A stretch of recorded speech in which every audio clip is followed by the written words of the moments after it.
we grew rapidly since early this year. One of the reasons is I feel really scared. The reason why I feel scared is the AI completely changing the competition landscape. Right. Before, you're serving, especially in Hollywood, you work on the premium content, you realize that your competitor is all high-end or mid-tier studios. But with AI, all of a sudden you realize everybody become content creators. Yeah. You basically compete with everybody. Well, basically, I predict it might take a while for people really finally adopt AI content. There's still at least 6 months. Early this year, one time my daughter Zoe watching YouTube channel, I watching her watch the completely AI content. So I asked Zoe, did you realize you're watching AI content? She said, well, of course. And I asked her, do you mind? This is 100% made by AI. And she said, well, it doesn't matter. Animation is a fake. AI is all fake for her. She's only 10 years old. I realized at the end of the day, our audience, they're all looking for great content. Doesn't matter what way you're building content. Right. Let's talk about the growth story. By our estimates, ReelShort is tracking around roughly $1 billion this year in revenue. And then 90% comes from subscription, and you've got a pretty impressive, almost an hour of daily watch time, right? Yes. What fascinates me is when I spoke to you, you still talk about yourselves as a content company, not a tech company. And that's interesting to hear. How did you get to this scale without leaning on an algorithm? Well, I still believe ReelShort and Crazy Maple Studio is a content company. But doesn't mean we didn't encourage the technology. But believe it or not, on the first 2 years, we don't have a operation position exist inside team. And we're all focusing on the content. Because especially for us, as a startup company, you only have a limited resources. You're not going to spend hundreds of high-tech knowledge people to invest algorithm. So you should only focus on the one area, which is how to make content better and more fascinating. Yeah. So last time I visited China, I watched the company. There is a small company. People got paid $350 per month to create the AI-enabled content. Right. So then I called my team in Sunnyvale. So basically I said, listen, the entire landscape has been changed. Don't even think about enjoy coffee, 4 p.m. in the sunshine of Sunnyvale.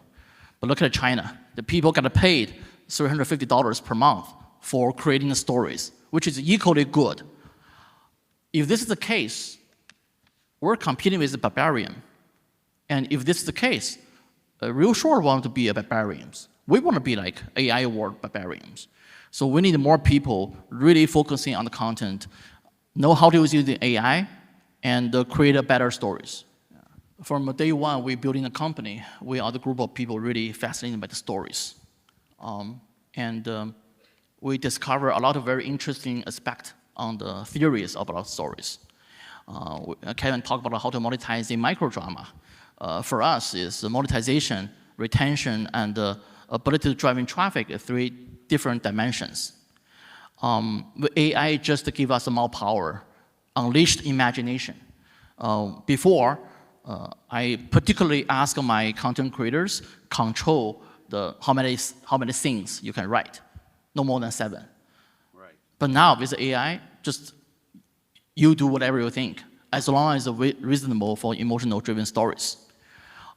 We are building an emotional-driven plot. We are building the emotional-driven stories, and AI will amplify the power. Now, in Asia, you're expanding, right? You have an important partnership with AIS in Thailand.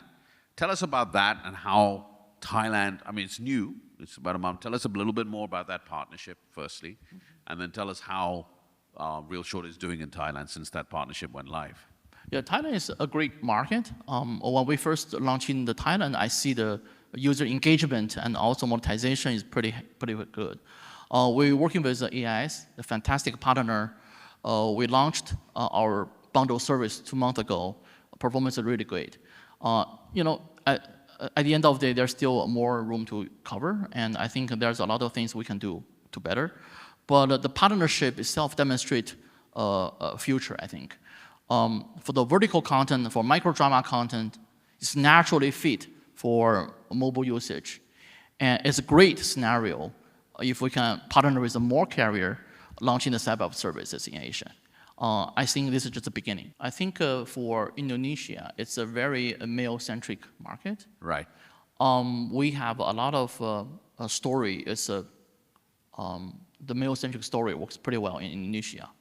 But in Japan, the competition is there. It requires a high quality. Right. And it's well balanced. And also, local culture requires a local flavor. Frankly speaking, we don't have a great the success in Japan. We're still learning the market. We're still need to try to tune down our stories to fit the local culture. But I feel very positive. Someday Japan and Indonesia will follow the similar trends like Thailand. This category is expanding dramatically as part of the overall vertical video landscape, but microdramas really have runway velocity. I think the issue is, there's 2 issues to sort of close on. How do you see the category evolving? And then when you look at profitability of the sector, because it's still only 3 or 4 years, right? So you've got a long way to go. But how are you thinking about the marketing cost variant, which has been significant? What are the next stages of evolution in this category that you predict? Microdrama and the vertical is still like a baby. Initially, when we launched it, it's only focusing on the soap opera. People call us as a romantic-centric story platform. But don't overcharge a baby. So when the time is right, when they grow, we will introduce in the very different diversity content, and you will be surprised this year, especially. A lot of innovation happening in the verticals. I think the vertical will become a very important, a brand new industry and the format. Just as similarly like the movie theaters and also the streaming platforms. Again,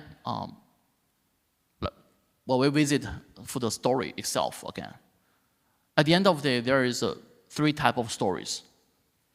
Plot-driven story, character-driven story, emotion-driven story. Hollywood are pretty good to promote plot-driven stories on the bigger screen, and people really fascinated to see what the story about.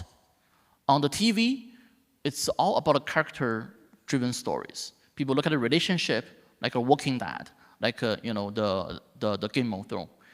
I believe what people watching the Walking Dead, nobody really expect. The story will someday you feel cured for the heal the entire world. People care about the people. Those are a group of people stories. So that's a character-driven.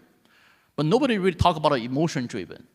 The emotion-driven is the next layer of challenging, which is especially on the mobile. Mobile are actually the best place, the soil for emotional-driven stories. And that requires the next layer of a challenge. I think that's why I think it's become a beautiful triangle. Feature film, a movie theater, TV, and the mobile. 3 triangle representing the 3 different industry, 3 type of storytellers. What's the one big thing you're focused on in ReelShort this year? And what's the one big thing you think the microdrama category will see this year globally? Our team grows rapidly, like I said, especially in the content creation, like the AI production. We almost doubled our team, doubled the size of the team compared to early this year. As a CEO, I'm also a content creator. I'm still looking at the script. I'm still looking at the content by myself. I believe no matter what happens next few years, a lot of things could change. But the story, the people always are looking for best stories. They will never change. My job is always looking for the best content creators, the potential great content, and hopefully can bring those content to the more broader audience.